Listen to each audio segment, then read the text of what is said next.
Science is built on rules: evolution, physics, biology. We believe we understand the story of life on Earth, but every so often, paleontologists dig up a fossil that shatters those rules, a creature so bizarre, so functionally impossible, it looks less like a product of nature and more like a nightmare. These aren't the monsters you see in movies. You know the T-Rex. You know the Megalodon.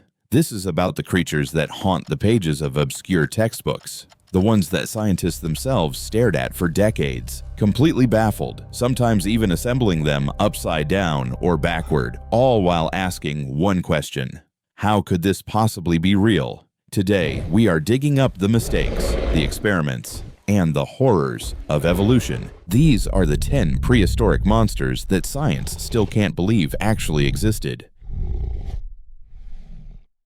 The name says it all: Hallucigenia. It was named quite literally because the scientists who found it thought it was a hallucination.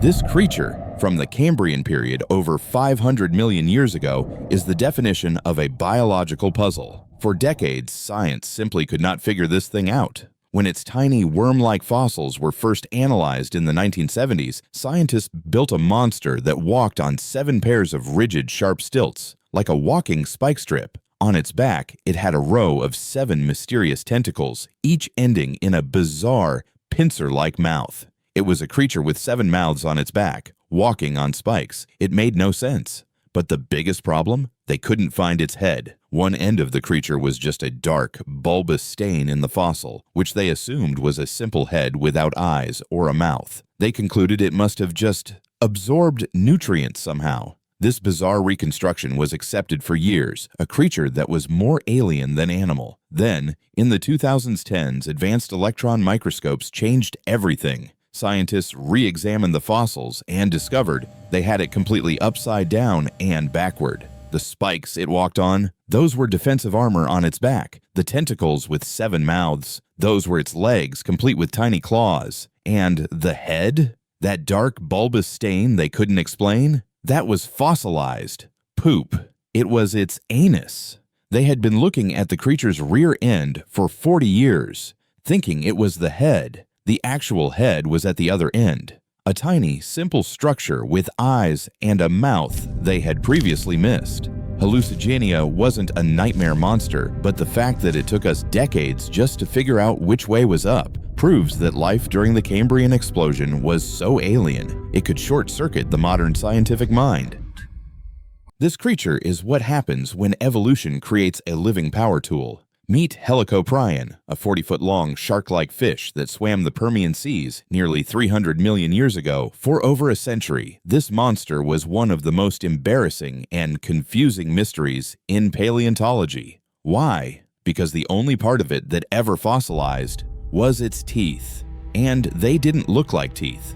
They looked like a spiral-bound notebook of death, a perfectly coiled tooth whorl that resembled a circular saw blade. Scientists were completely baffled. Where did this thing go? For decades, they proposed one absurd theory after another. Did it hang off the nose like a whorl-toothed narwhal used for defense? Did it sit on the dorsal fin to ward off predators? Did it curl out from the tail like a bizarre weapon? Or, my personal favorite, was it inside the throat, acting like a spiral conveyor belt to shred food? For generations, Helicoprion was reconstructed in every impossible way imaginable. A true Frankenstein's monster of prehistory.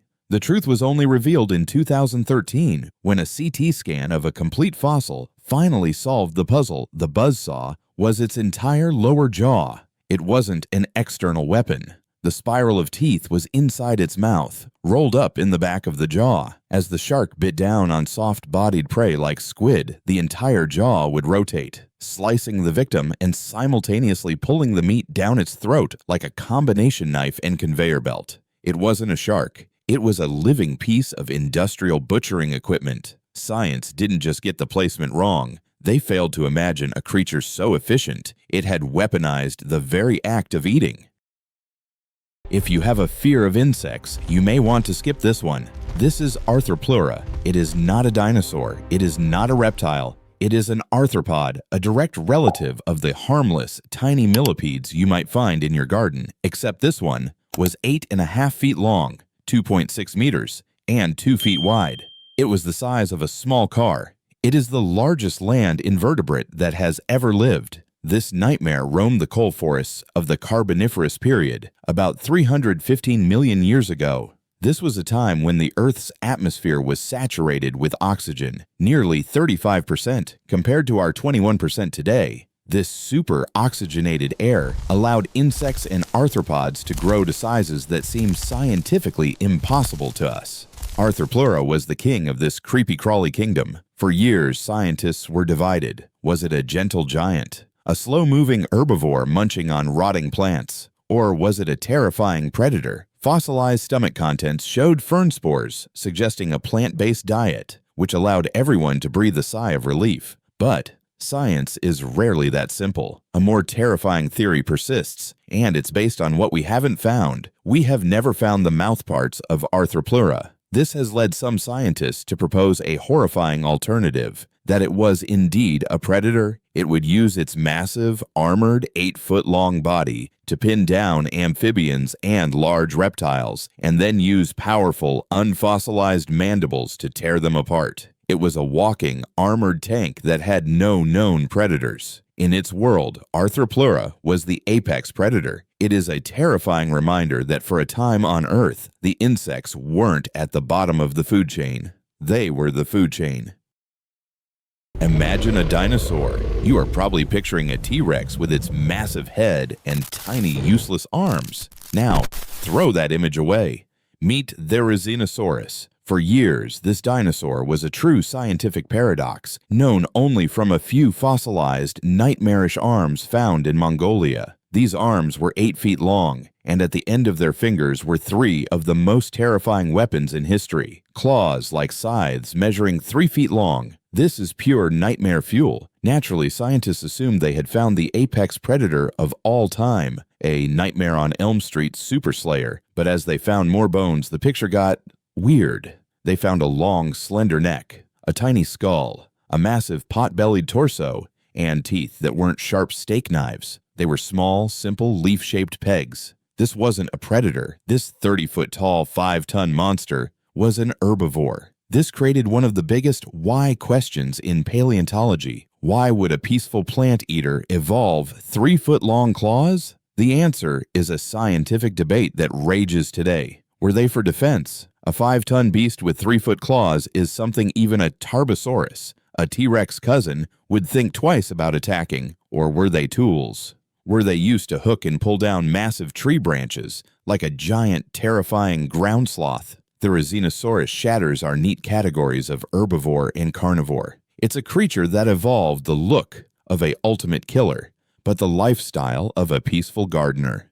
It's an evolutionary contradiction that science is still trying to unravel. A monster that proves nature doesn't care about our labels. This creature shouldn't be able to fly. It just shouldn't. Quetzalcoatlus was a pterosaur from the late Cretaceous, and it breaks the known laws of physics and biology. First, let's talk scale. When it was on the ground, it stood 18 feet tall. That is the same height as a modern adult male giraffe. Its wingspan? Over 36 feet. That's the size of a World War II Spitfire fighter plane. It weighed an estimated 500 pounds. This is not a bird.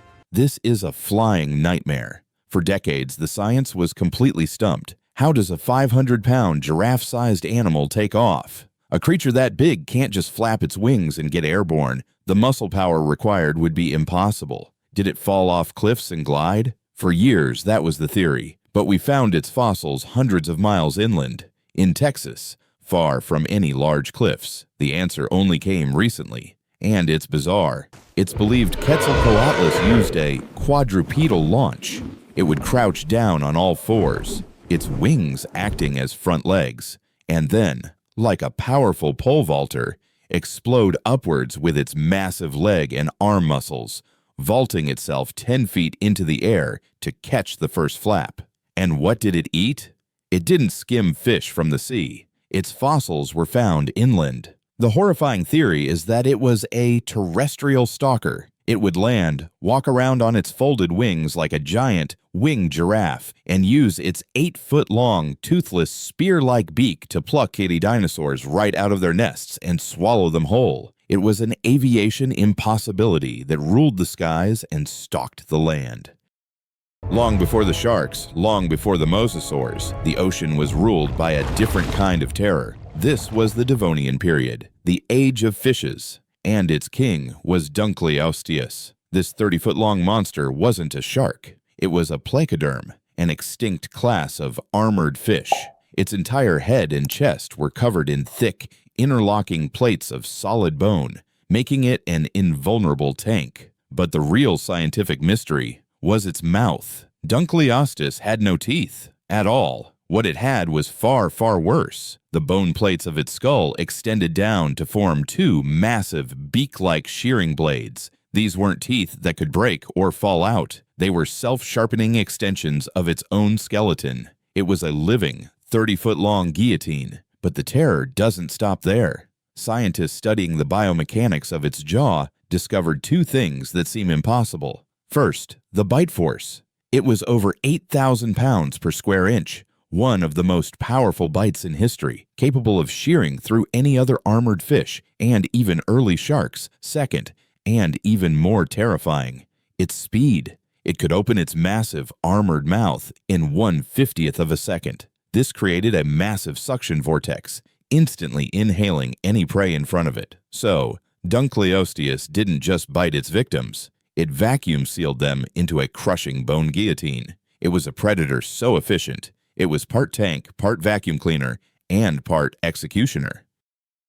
If Hallucigenia was the creature that baffled science, Opabinia was the creature that science refused to believe was real. When the first complete reconstruction of this animal was presented at a paleontology conference in the 1970s, the entire room burst into laughter. They thought the scientist, Harry Whittington, was playing an elaborate practical joke, but he wasn't. Opabinia was real, and it is perhaps the most alien creature ever found on Earth. Let's just list the features. It lived in the same Cambrian seas as Hallucigenia. It had 5 eyes perched on its head like a row of tiny mushrooms. It had a mouth, but the mouth was underneath its body and faced backward. It had gills on its back. And finally, the main feature, it had no normal face. Instead, a long, flexible, vacuum cleaner-like proboscis, or nozzle, extended from where a face should be. And at the end of this nozzle was a grasping claw, complete with spines. It's believed Opabinia would swim just above the sea floor, using its 5 eyes to scan for prey. When it found a soft-bodied worm, it would use its claw nozzle to grab the victim and then curl the nozzle underneath its own body to stuff the food into its backward-facing mouth. This creature is the ultimate symbol of the Cambrian explosion, a time when evolution was in its experimental phase, throwing every possible body plan at the wall to see what would stick. Opabinia did not stick. It was an evolutionary dead end, a creature so bizarre that for a moment, science itself thought it had to be a joke.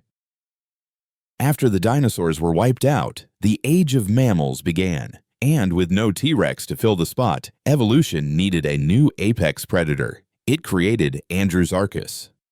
This monster, which lived in the Eocene around 45 million years ago, is known to science only from a single 3-foot-long skull found in Mongolia. But what a skull! It is the largest skull of any land-based mammal predator ever found. Based on its size, scientists estimate the creature was 18 feet long and weighed over 2,000 pounds. It looked like a demonic, wolf-like creature the size of a rhinoceros. For decades, scientists classified it as a creodon, an extinct order of primitive, wolf-like predators. It made sense. It looked like a wolf. It must be related to wolves. But as our science improved, we looked closer at the skull, specifically the teeth and the unique bone structure, and we found something that is, frankly, unbelievable. Andrewsarchus is not related to wolves or bears or tigers. It's an artiodactyl or an even-toed ungulate. Its closest living relatives are hippos and whales and sheep. Let that sink in. The largest, most terrifying land predator of its time was a wolf in sheep's clothing, Literally, it was a carnivorous ungulate, a hippo killer that hunted on land. Andrewsarchus is a scientific mind-bender. It forces us to accept that the most terrifying predator the world had seen since the dinosaurs was a distant, monstrous cousin of the most docile animals on the planet today. We all know what a snake is, but Titanoboa is not a snake. It is a monster that redefines a planet. Discovered in the Cerrejón coal mines of Colombia, Titanoboa lived 60 million years ago, just after the dinosaurs. Its fossils are staggering. This snake was 42 feet long, 13 meters, and weighed 2,500 pounds. It was as long as a city bus and as heavy as a small car. A modern green anaconda is a dwarf by comparison. But the real monster here isn't the snake. It's the science its existence implies. Snakes, like all reptiles, are cold-blooded, ectothermic. Their body size is directly limited by the ambient temperature of their environment. A snake simply cannot get this big in today's climate. It would freeze to death or be unable to digest food. So, scientists asked a terrifying question. For a snake to reach the size of Titanoboa, what must the temperature of its world have been? They ran the numbers. The answer, the Paleocene jungles of Colombia, must have had an average year-round temperature of at least 90 degrees Fahrenheit, 32 degrees Celsius. This was a literal hothouse planet, a steamy, oppressive, borderline unlivable world. Titanoboa is more than just a giant snake. It's a fossil thermometer. It is physical, slithering proof of a world so hot, it's almost as alien to us as the Cambrian science wasn't just shocked by the monster. It was shocked by the world that was required to create it. We return one last time to the bizarre Cambrian ocean. Hallucigenia was weird. Opabinia was a joke. But Anomalocaris was the terror. This creature is the #1 monster that science couldn't believe because for 100 years, it didn't exist. Instead, scientists had fossils of 3 different, separate mystery animals. First, they had fossilized shrimp tails, which they named Anomalocaris, meaning abnormal shrimp. Second, they had fossils of what they thought was a flattened jellyfish, which they named Petoia. And third, they had fossils of a simple armored sea cucumber, which they named Lagania. For 100 years in museums all over the world, these were 3 different creatures. The truth was only discovered by accident in the 1980s. A scientist found a fossil of the shrimp tail, Anomalocaris, attached to the jellyfish, Petoia.